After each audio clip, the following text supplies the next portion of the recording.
এই নিয়ে 90 ইয়ার ছোটদের বড়দিন এই উৎসবটা প্রায় 25,000 পরিবারের হাতে চকোলেট তুলে দেওয়ার সেটা ভালো লাগছে এবং কয়েক লক্ষ মানুষ এখানে সৌন্দর্যায়ন দেখতে আসেন। এটাই সার্থকতা যে সারা বছর থাকি যে এই সময় সকলে সমবেত হবেন এই উৎসবে। কারণ আমাদের মাননীয় মুখ্যমন্ত্রী বলেছেন যে ধর্ম যার যার উৎসব কিন্তু সবার। সেই উৎসবে আজকে সকলে কচি কাঁচা এবং একসাথে আমরা যে সামিল হতে পেরেছি, সুষ্ঠুভাবে যে একটা অনুষ্ঠান এখানে করতে পেরেছি, তার জন্য আমি সকলের কাছে কৃতজ্ঞ।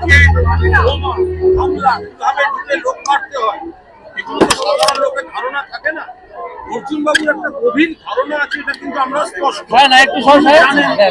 মারা যায়, কিভাবে বোমা হয়, কিভাবে ঢুকে গিয়ে লোক মারতে হয়, এই যে ধারণাটা অর্জুন বাবু, এটা কিন্তু একদম মানে নোটিস করার মতো যে অর্জুন সিং এগুলো জানেন।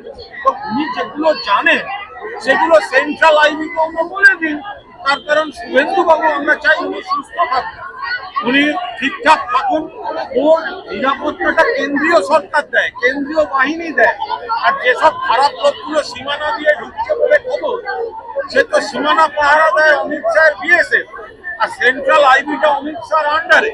ফলে শুভেন্দু বাবুর নিরাপত্তাটা কার্যত গোটাটাই কেন্দ্রীয় সরকারের হাতে। তার মধ্যে যদি অর্জুন সিং এর কাছে রোমহর্ষক কিছু খবর আসে, তো তিনি তার এই বিশেষজ্ঞ হিসেবে যে অনুমান বা খবর, ওগুলো সেন্ট্রাল আইবিকে অফিসিয়ালি জানিয়ে দিন। তখন কেন্দ্রীয় নির্বাচন কমিশন কেন্দ্রীয় সরকারকে কাজে লাগিয়ে লোডশেডিং থেকে শুরু করে কি হয়েছিল এটা সবাই জানেন।